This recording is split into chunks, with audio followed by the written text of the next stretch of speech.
બોલો તમે બંગલા બોલો અને આતે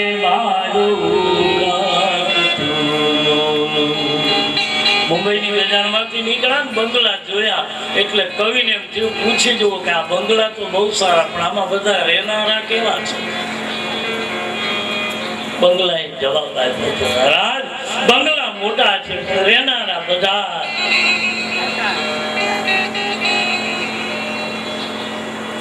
કહે છે નાની એવી લીમડી છાજો છાજો ને કોઈ તાળીનો મોટો નાની એવી લીમડી છાજો છાજો ને કોઈ તાળીનો મોટો.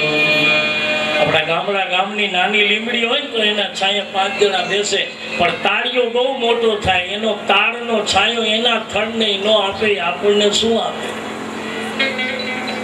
મેરે ભાઈ બહેન.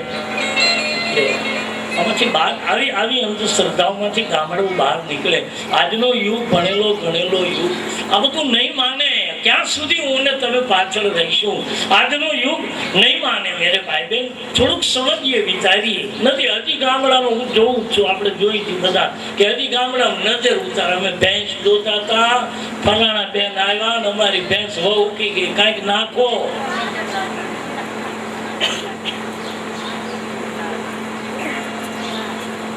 એને કઈ લેવા દેવા નથી પણ આવી અંદર પછી નથી ઉતારે ને આ બધી એની નજર ઉતારે ને અગ્નિ લે ને વાટકો લે પાણી લે પછી ઉતારી.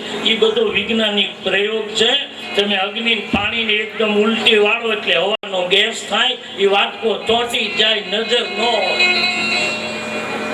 અને નજર ઉતારે ને એ કોક ને નજર નાખતા જ હોય ઉતારે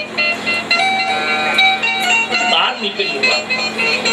આપણા શાસ્ત્રોમાં અદભુત ખુલ્લી વાત લખાય છે અને છતાંય ક્યાંથી આવું બધું આવ્યું છે કઈ ખબર નથી. હનુમાનજીની પૂજા ન થાય આમ ન થાય નહીં આ બધું અંધશ્રદ્ધામાંથી બહાર. ખુલ્લો ધર્મ છે મારો તમારો. આમ ખુલ્લા મેદાનમાં આમ બોલી શકાય અને ખુલ્લે આમ જીવી શકાય એવો આ દેશનો હિન્દુસ્તાનનો ધર્મ છે. અને શું કામ ન વેપારીને ઘેરે દુકાને એક માણસ ગયો કીધું શેઠ ગોળ છે કે હા એ બતાવો ને. ગોળ બતાવ્યો એટલે 2-3 વખત આમ કરીને કે ગોળ તો સારો છે પણ શેઠ ચીકણો બહુ છે. વેપારી કીધું હતો નહીં તે ચોળીને કરી નાખ્યો. હતું કાંઈ નહીં પણ ચોળીને ચીકણું બહુ છે. અને તમે જુઓ આવી અંધશ્રદ્ધા હોય ને એ એવી વાતો કરે ને કે આ માણસ એમાં લીન થઈ જાય. આવી તમારા બાળકોને વાતો ન સંભળાવો મેરે ભાઈ. આમાંથી બહાર નીકળી હનુમાનજી જે રામ દાસ જસ આપ વખાણા જેના વખાણ રામ કરે એવી હનુમાનજીની વંદના કરી. વિનય પત્રિકામાં તો અદભુત પદ લખી નાખ્યું તારા તુલસી.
કહે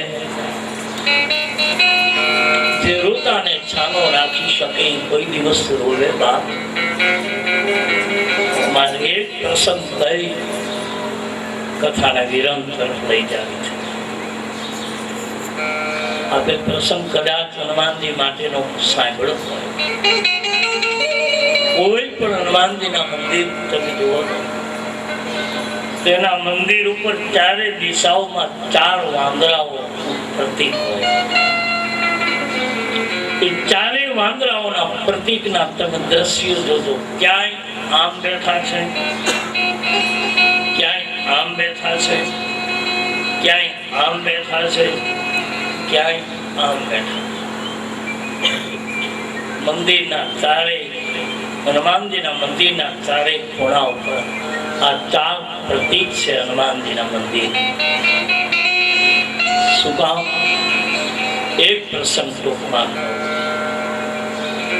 અયોધ્યામાં રામ આવ્યા ને પછી રાજ કુટુંબને કુભાવ જાગ્યો. તમે કલ્પના કરો, આપણે મનુષ્ય છીએ, આપણે ગમે એવો ભાવ રાખીએ, ગમે એવો પ્રેમ રાખીએ, ગમે એવી લાગણીશીલતા રાખીએ, પણ મેરે ભાઈ બહેન આપણા જીવનમાં ક્યારેક અભાવ અને કુભાવ આવે છે. આપણે મનુષ્ય છીએ.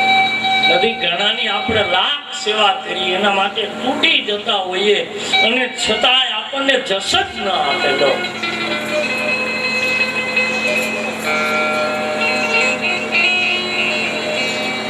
જસ જ ન. તમે આમ ગમે એટલા એના માટે તમે ગમે તેમ જીવો, છતાં એમ જ કહે કે મારા માટે આ બરાબર નથી. સંતુષ્ટતાનો અનુભવ ન થઈ શકે. અને છતાંય મારો તુલસી લખે અપને અપના કામ મત છોડો. અયોધ્યાને અભાવ આવ્યો. તમે કલ્પના કરો. અને એ પણ અયોધ્યાનું રાજકુટુંબ અખંડ જેની સેવા કરી એવો હનુમાનજી અયોધ્યા આવ્યા. અને એક દિવસ રામના દર્શન કરવા, સેવા કરવા ગયા તો જાનકી નામ મારુતિ હવે આપ આરામ કરો. બોલે કેમ? હું રામને પાણી આપવા જાઉં છું, જળ આપ. બોલે નહીં, એ સેવા લક્ષ્મણ કરશે. પવન લઈને, વીજળ લઈને પવન નાખવા ગયા તો ભરતજીએ કહ્યું હનુમાનજી આપ શાંત બેસી. બોલે વીંજણ કે હું સેવા કરીશ. જે સેવા કરવા જાય એમાં હનુમાનજીને નામ. બહુ જ હનુમાનજીને દુઃખ થયો કે રામ કાજ વિના મોહી કહા વિશ્રામા. રામનું કાર્ય ન મળે તો મને ક્યાંય વિશ્રામો નથી. અને પછી હનુમાનજી આ મંદિર ઉપર જેવા દ્રશ્યમાં બેઠા એવા દ્રશ્યમાં અયોધ્યાના કનક ભવનની અટારી ઉપર ગયા. અને ત્યાં પછી આમ બેઠા. આ બધા નિમાણાની નિશાની છે. હનુમાન કોઈ દિવસ આમ બેસે? મારો હનુમાન કાનાડા હાથ દઈને બેસે? આ બધી નિમાણાની નિશાની છે. જે થાક્યો હોય, હાર્યો હોય, એ પછી આમ બેઠો હોય. સમજવા નો. એક ભાઈ એને ઘેરે ગયા એટલે ઘેરે જઈને ઘરના ઉમરામાં જઈને કથા પૂરી થઈ ગઈ નહીં. ઘેરે ગયા એટલે એના ઘરના જઈને ઉમરામાં બેસી ગયા. એટલે એની પુતનીએ પૂછ્યું કેમ આટલા બધા ઢીલા છો? તબિયત સારી નથી? તાપ લાગ્યો? ના ના એવું કઈ નથી. કે તો પછી આટલા બધા ઢીલા કેમ છો? શું થયું? કે કાંઈ થયું નથી. તો પણ કેમ આટલા ઢીલા? પછી એની પત્નીને એમ જીવ કે એટલે કીધું કે આ કથામાં ગયા હતા કાંઈ આપ્યું? કીધું ના ના હું આપું, તને ખબર છે. હા આમ તો મને નથી. તમે ત્યાં તો પછી કેમ આટલા બધા ઢીલા છો? કે આમ એવું નહોતું કે તો કે આરતીમાં બેઠો તો કથા પૂરી થઈ, આરતીની તૈયારી હતી, મારા હાથમાં 1 રૂપિયાનો સિક્કો હતો, મારે આરતી આવે એટલે એમાં નાખવો હતો, એટલે પડી ન જાય એટલે બરાબર મેં પકડ્યો હતો. આરતી થઈ અને આરતી આવી અને રૂપિયો નાખવા ગયો, મેં મુઠ્ઠી ખોલી તો આરતી વાળા રૂપિયાને પસીનો વળ્યો. એટલે મેં એને પૂછ્યું કે તારે તું રોવા માંડ્યો, તારે જવું નથી? તો એ રૂપિયો પછી મેં પણ એનો મને પસ્તાવો થયો એટલે કાલે હું હવે પત્ની કે સાચી વાત મેરે ભાઈ બહેન આ બધા નિમાણાના કિસ્સા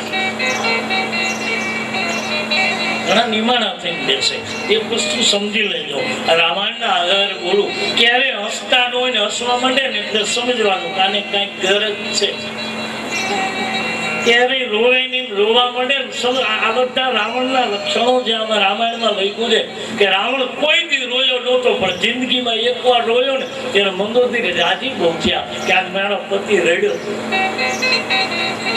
નહીતર આપણે ત્યાં હસવાનું પણ રામાયણમાં લખ્યું છે કે હસવાની રીત છે 3 પ્રકારથી હસી શકાય રામ 3 જ વખત રામાયણમાં હસ્યા છે હું તમને બતાવીશ વચ્ચે 3 જ વખત રામજી હસ્યા એક લગ્ન થયા હસ્તમેળાપ થયો અને ત્યારે ગોર દાદાએ જ્યારે સામે જોયું ત્યારે ભગવાન રામ સ્મિત હાસ્ય કરે છે સ્મિત હાસ્ય એકદમ સ્મિત આમ દેખીને એમ થાય એના ચહેરા ઉપર કે નહીં રામજીના હસ્તમેળાપ વખતે એના ચહેરામાં સ્મિત હાસ્ય છે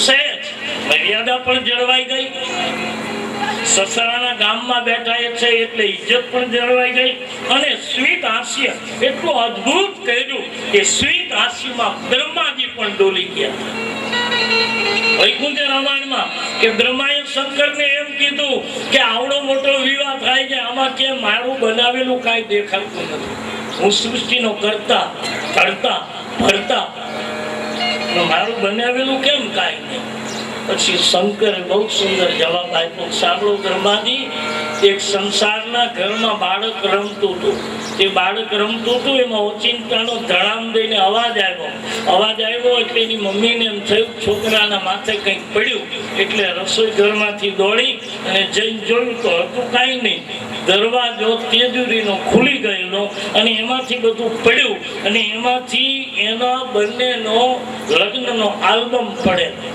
એ આલ્બમ પડ્યો તો એટલે છોકરાની બાજુમાં છોકરો પછી આલ્બમ લઈ અને છાનો રહી ગયેલો એ છોકરો આલ્બમમાં એના મમ્મી પપ્પાના ફોટા છે એટલે રાજી થયો ક્યાંક મમ્મીએ મહેંદી લગાવી છે ક્યાંક અષ્ટમેળાપ છે ક્યાંક ગણપતિ પાસે બેઠા છે કંઈક વિચિત્ર પ્રકારના ફોટાઓ છે આ બધું તસવીરો બાળક જોતો હતો પણ જોતા જોતા જોતા જોતા જોતા છેલ્લે જ્યાં પાનું પૂરું થયું એટલે બાળક રડી પડ્યું બહુ રોયો એટલે મમ્મી આવીને કીધું શું છે બેટા શું થયું કે કઈ નહીં મમ્મી આટલા બધા ફોટા તારા મારા પપ્પાના છે આમાં મારો એકેય ફોટો કેમ નથી એની મમ્મીએ કીધું બેટા આમાં તારો ફોટો ન હોય આ અમારા લગ્નનો આલ્બમ છે આમાં તારો ફોટો એકેય ન હોય બ્રહ્માએ શંકરને કહ્યું કે આ સીતારામજી જગતના મા બાપ છે અને એના લગ્નમાં આપણા ફોટા ન હોય બ્રહ્માજી પગે લાગી લો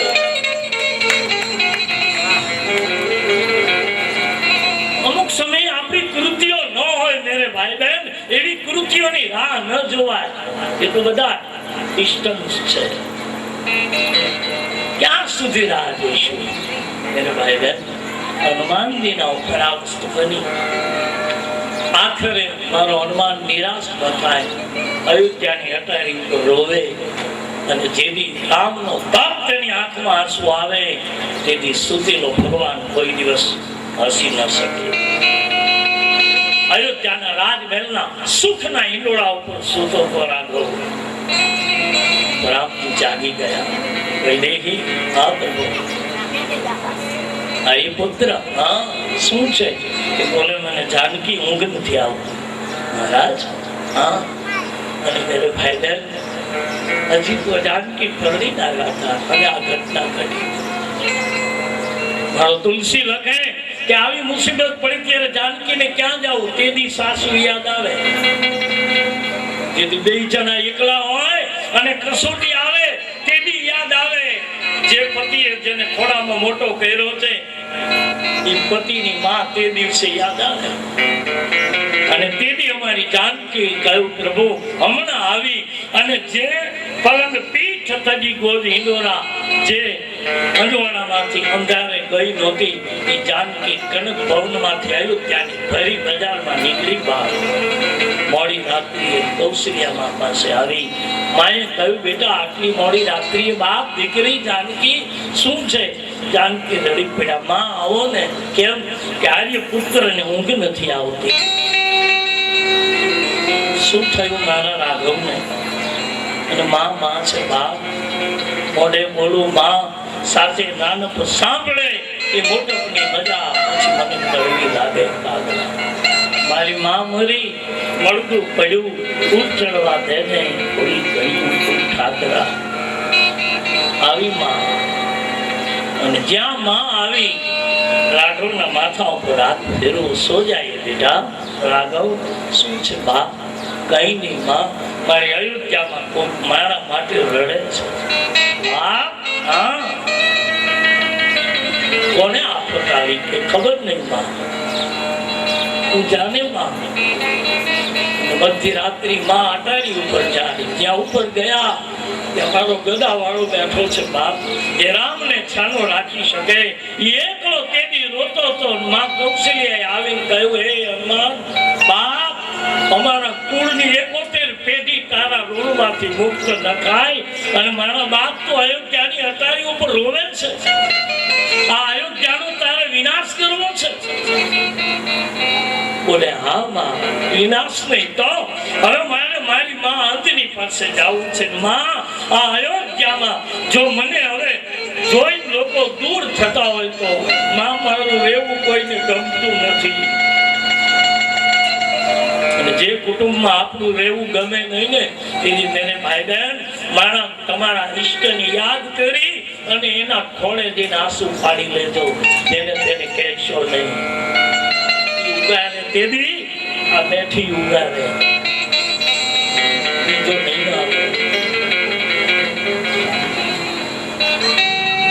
હનુમાને કહ્યું માં હવે અયોધ્યા હું છોડું છું કીધું બાપ જવાનું કારણ કે મને રામની સેવા ન મળી જેને સેવાના એવા પીડા હોય ને એને આવા હોય બાપ હું અયોધ્યામાં રોકાઈને શું કરું માં તે દિવસે કહ્યું તું ગાવ નીચે માં કૌશલ્યા રામની પાસે લાવે હનુમાનજીને કહ્યું લે બાપ રાઘવ આ તારો છે અમારો નથી મેં તો જન્માયો છે મોટો કર્યો છે પણ તારો છે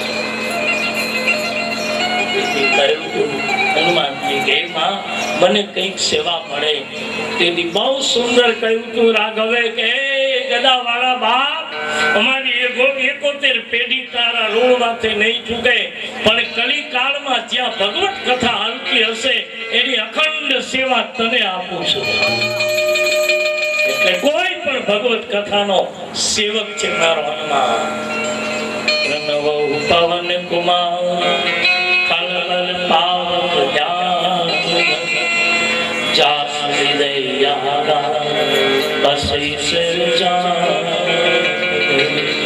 શ્રી હનુમાનજી મહારાજ આનો સેવક છે આનો રક્ષક છે મેરે ભાઈ બહેન આવી સુંદર ગાથા 9 દિવસ ચાલશે આજનો દિવસ રામકથા અહીંયા પૂરી થઈ રહી છે આવતીકાલે સ્થૂળ રૂપે ચર્ચાના રૂપે શિવ અને સતીના પાર્વતીના લગ્ન કરીશું આજની કથાને અહીંયા पूरी करिए हमें अपना मन नहीं काबू में अपना मन नहीं तो ज्ञान विचारा क्या करे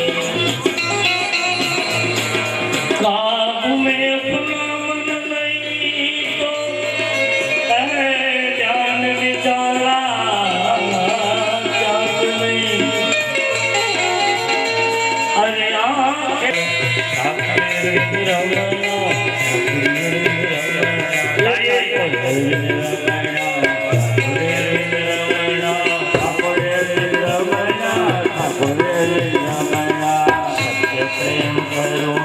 सत्य प्रेम करुणा सत्य प्रेम करुणा सत्य प्रेम करुणा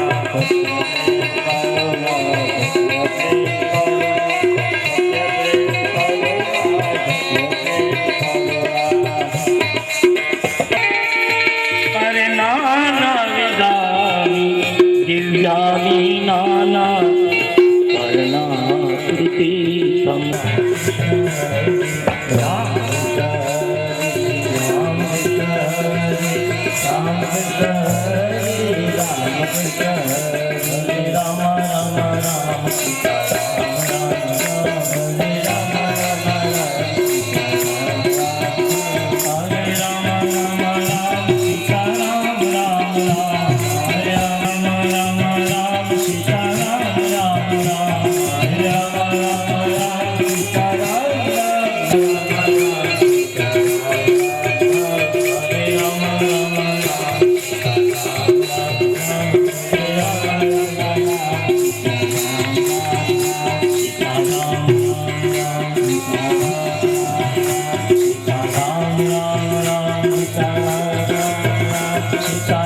ઉપર આવો બાબા ઉપર હાથ જોડ રાખો. હવે વરા આવતા હજી વરા બસ.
નારાયણ નમસ્તે નારાયણ નમસ્તે નારાયણ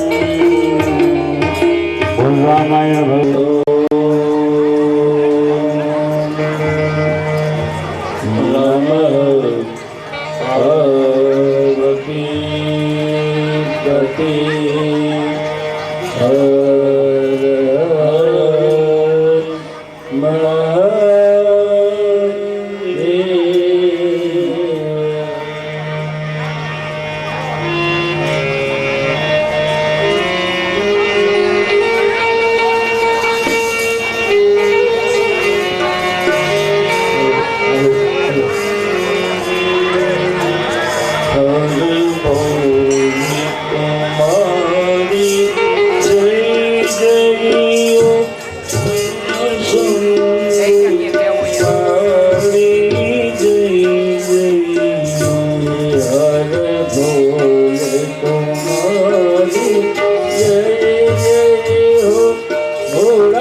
દિવસે ચાલતી રામકથામાં બામ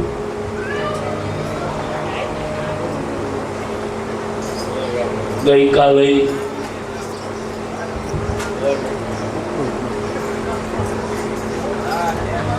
બાલકાંડમાં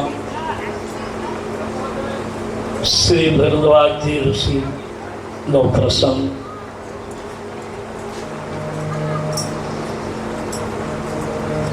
જે ગોસ્વામીજીએ રામચરિત માનસમાં વિવિધ રીતે લીધો છે.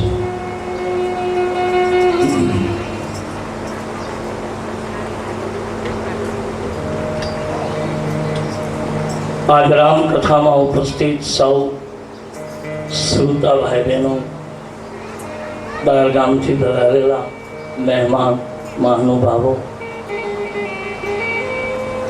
આ શેણુકિયા પરિવારની લક્ષ્મણ બાપાના સ્મરણ અર્થે ચાલી રહેલી રામકથામાં આપ સૌને વ્યાસપીઠથી મારા પ્રણામ અને જય શ્રી રામ. ગઈકાલે ભગવત કથાનો મહાત્મય આપણે જોયું અને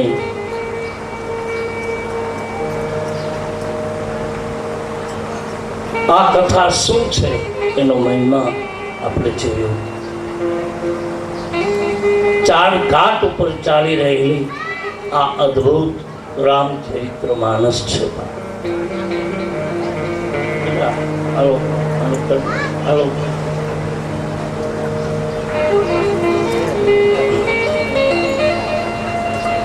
तो विचारा क्या करे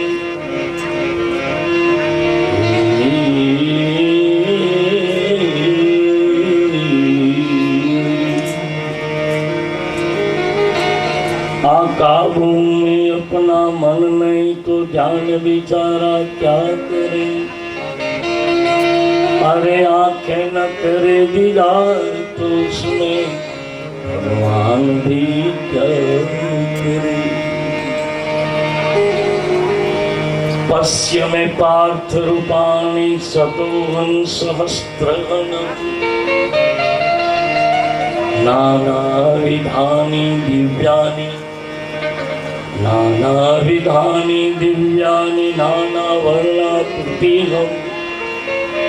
नानादिव्यानि हे नानावर्णाकृति।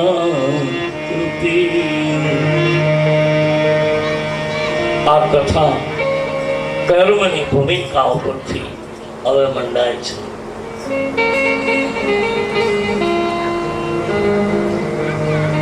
ભરદ્વાજ ઋષિનો આશ્રમ છે, ત્રિવેણીનો કિનારો છે પાર।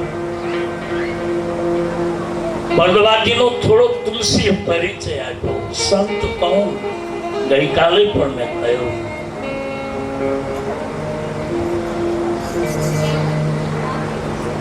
કે સમ દમ દયાના નિદાન છે શ્રી ભરદ્વાજ। बहुत अच्छा शब्द किया तुमसे। एक परमार्थी संत છે અને પરમાર્થના માર્ગના પૂર્ણ નિષ્ણાત છે। ધ્યાન દેના મેરે ભાઈ। પ્રયાગ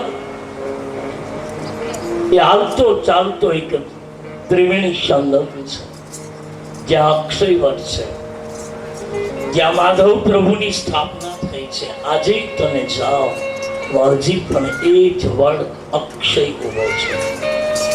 सांडिल्य ऋषिए કહ્યું છે એના શાસ્ત્રમાં बहुत अच्छा प्रसंग सांडिल्य जी का।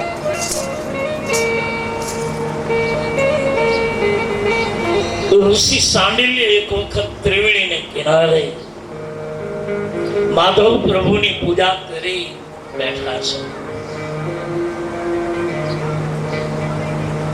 કહે છે सांडिल्यજી અને અષ્ટવક્રા મહાન પુરુષો હતા બાપ, જે ભારતની ભૂમિ આજે જે પ્રચલિત છે, હજી આપણી ધરતીની ભૂમિમાં જ્યાં સંગીત, જ્યાં સુર, જ્યાં એકબીજાનું સાનિધ્ય પણ જે પ્રાપ્ત થાય છે એનું કારણ શું છે?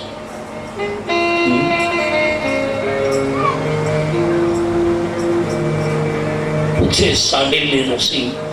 भगवान माधव प्रगट થાય અને ઋષિ सांडिल्य પૂછે ના બાપા કાલે જ બાપુ પ્રલય થાય ત્યારે શું થતું હશે? મેં કહ્યું सांडिल्य ઋષિને વાંચો। ઈશ્વર કોઈ દિવસ સીધું સમાપ્ત નથી કરતો। ધ્યાન દેના। માણસને મૃત્યુ પહેલા પણ અનેક પ્રકારની સચેતતાઓ અપાઈ જાય છે આ દેહ। હાલો હાલો સીતારામ સીતારામ જય સીતારામ મધુર મધુર નામ સીતારામ સીતારામ મધુર મધુર નામ સીતારામ સીતારામ મધુર મધુર નામ સીતારામ સીતારામ મધુર મધુર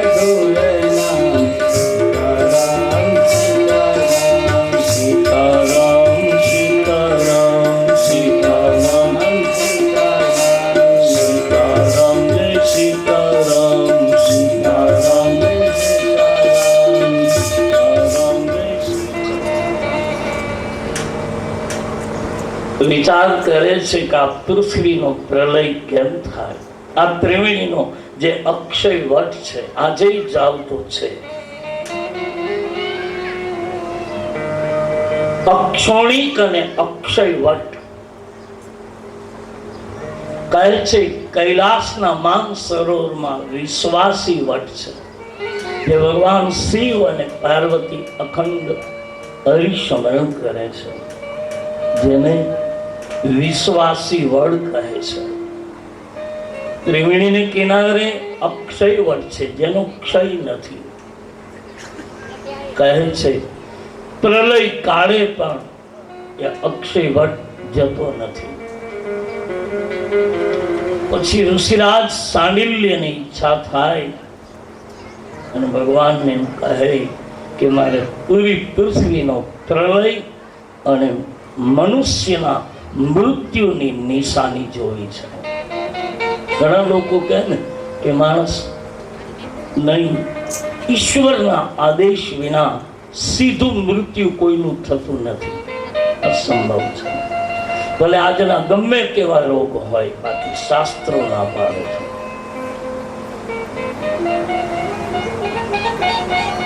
અને કોઈ દિવસ જૂઠું નહીં પડે મેરે ભાઈ બહેન.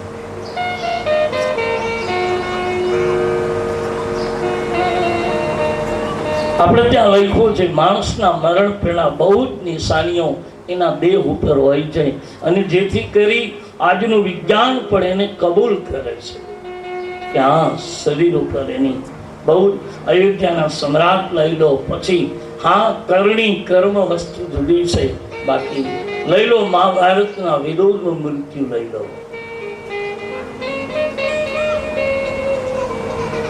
એવી પળ અને ઘડીમાં માણસ જાય છે કે જેના મૃત્યુ પછી અક્ષણ એના પારિવારિક કુટુંબમાં એના વિચારો પડ્યા હોય છે, જે અખંડ નાશવંત નથી. જેમ કોઈના પરંપરાગત કોઈના વંશમાં કળાઓ ઉતરી હોય છે, એ આપણા પારિવારિક કુટુંબમાં અવશ્ય બાપ એના અંશો અવતરેલા હોય છે. સાંડિલ્ય પૂછે અને એમ કહે ભગવાન, હે ઋષિરાજ, પૃથ્વીનો પ્રલય જોવો હોય તો આપ મને કઈક પ્રશ્ન કરો. બહુ જ સંવાદી પ્રશ્ન, અદ્ભુત નીકળે. રામાયણના પ્રશ્નો આમાંથી જ નીકળ્યા છે. એટલે તુલસી કહ્યું છે આગમ નિગમ પુરાણ બખાના. રામાયણ માની ક્યાં, રામચરિત્ર માનીશ ક્યાં. આગમ નિગમ અને પુરાણ થઈ ગયું, થવાનું છે, થઈ રહ્યું છે. આ ત્રણેય વસ્તુનો સમન્વય, એનું નામ છે રામચરિત્ર માનસ. થવાનું છે, જે થઈ ગયું છે અને જે થઈ રહ્યું છે, આ ત્રણેયનો સંગમ છે રામચરિત્ર માનસ. જુદી જ રીતે આપણે રામાયણ બહુ સાંભળી હશે બાપ, પણ ગુરુ કૃપાથી મને જે સમજાય છે આપની સામે મારે રજૂ કરવું છે. એક સાંડિલ્ય ઋષિ પૂછે, પ્રશ્ન કરે ભગવાનને. બહુ જ બાલ રૂપે વૃક્ષ, વટ વૃક્ષની છાયા નીચે ત્રિવેણીના કિનારે પ્રભુ ઊભા છે. અને સાંડિલ્ય પૂછે, જેમ કોઈ સંતને આ જીવાતમાં ક્યારેક ક્યારેક આપણા જીવન વિશે આપણે પૂછતા હોઈએ છીએ. અને રામાયણમાં તો લખ્યું છે તુલસીદાસજી કે જ્યાં ત્યાં પોતાની પીડા નહીં ગાશો બાપ.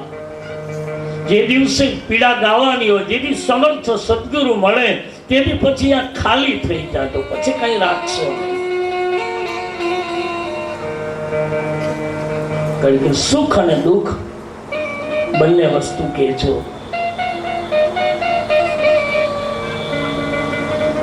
બાકી કાબુ में अपना मन नहीं तो પછી ધ્યાન વિચારા क्या करे, आंखें न करे दीदार तो उसमें भगवान भी क्या करे. सब कुछ कह देना मेरे भाई बहन. સાંડિલ્ય પ્રશ્ન કરે, ભગવાન એક પ્રશ્ન હું આપને પૂછું. રામાયણમાં માં ભગવતી પાર્વતી 14 પ્રશ્ન કરે અને એમાંથી શિવ 9 પ્રશ્નનો સ્વીકાર કરે. બીજા પ્રશ્નો બહુ સંવાદી પ્રશ્નો રામચરિત માનસનો, જે એનું મંડાણું છે અદ્ભુત. અને આવું જેના જીવન ચરિત્રમાં મંડાઈને બાપ એના જીવનમાં જીવતરની સુગંધ આવતી હશે.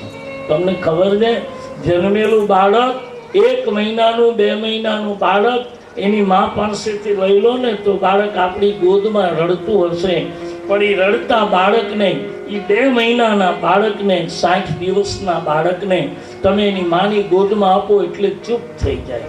હવે એને કેમ ખબર પડી કે આ મારી માં છે? કોણે કહ્યું એને કે હું મારી માની ગોદમાં આવી ગયો? ક્યાં એને ખબર છે કે કચરાના ઢેર ઉપર પડ્યો છો, મારી માની ગોદમાં છું? એને કેમ ખબર પડી?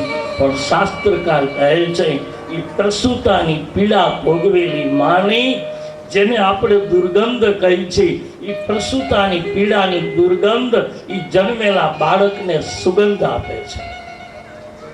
અને સુગંધ એ બાળકને ચૂપ કરાવી દે છે કે હું મારી માની ગોદમાં છું. એને એની સુગંધ આવે. જેનો સાચો સદગુરુ મળે ને એને એના ગુરુની સુગંધ આવે. અને સુગંધની સુવાસે પછી દુનિયામાં કहीं भी जाए वो नहीं बोलता, उसका गुरु बोलता. અદ્ભુત સાંડિલ્યનો પ્રશ્ન.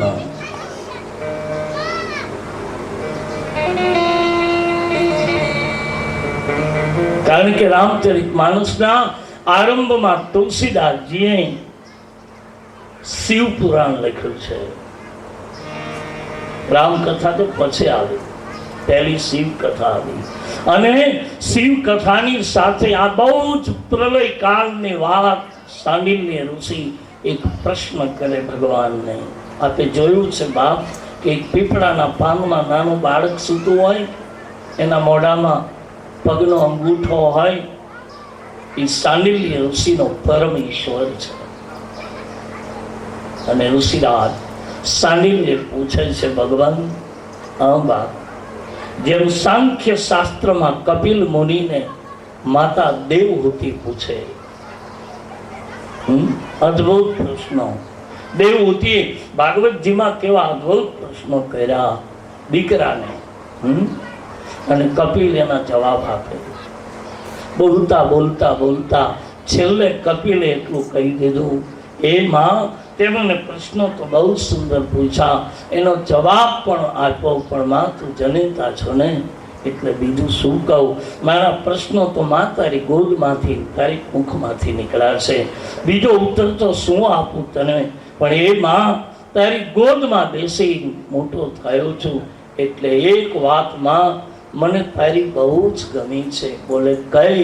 કે એ માં તે મને પૂછ્યું કે માણસ જ્યારે યોગ ભ્રષ્ટ થાય છે ત્યારે યોગ સાધનાની યોનિમાં ડૂબેલો માણસ ક્યાં ક્યાં ફરી આવતો હોય જાય, ત્યારે જવાબ આપે કપિલ ભગવાન માતા દેવહૂતિને, હે માં શું કહું? જ્યારે આવો જીવાત્મા મારી સાથે એક થાય છે ત્યારે હું એના પારિવારિક કુટુંબમાં બહુ જ સદબુદ્ધિના વિચારમાં અવતરી. યાદ રખના મેરે ભાઈ બહેન, જેથી 75 માણસનું કુટુંબ જેથી એક જ વિચારની કેન્દ્રિતતામાં આવે ત્યારે સમજો કે મારા તમારી પૂર્વજાની કોક જનેતાએ આપણા ઉપર કૃપા કરી, નહીતર 75 માણસનું કુટુંબ એકત્રિત થવું કઠિન છે.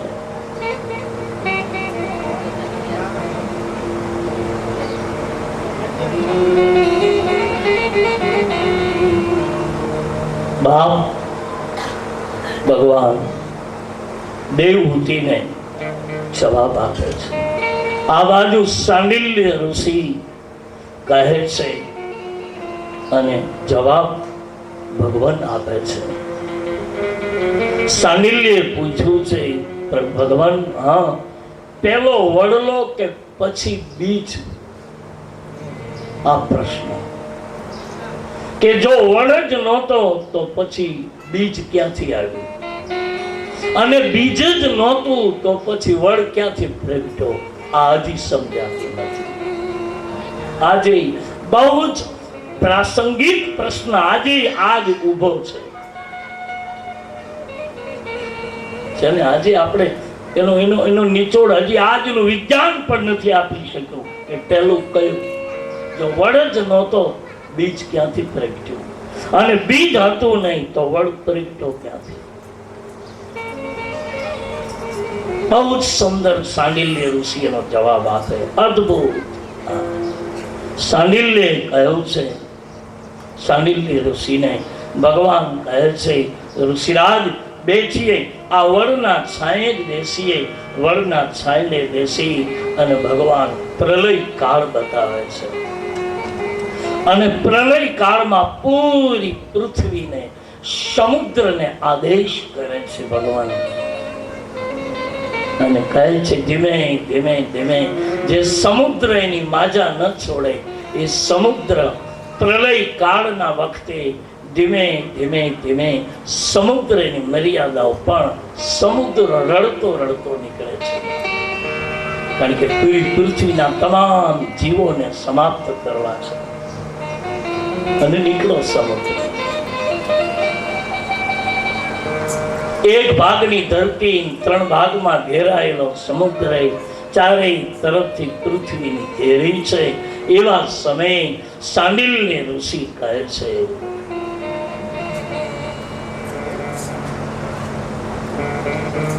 સાંડિલ્ય કહ્યું છે ભગવાન આ તો પૂરી પૃથ્વી પ્રલય કાળમાં ડૂબી રહી છે કે હા સુનિએ.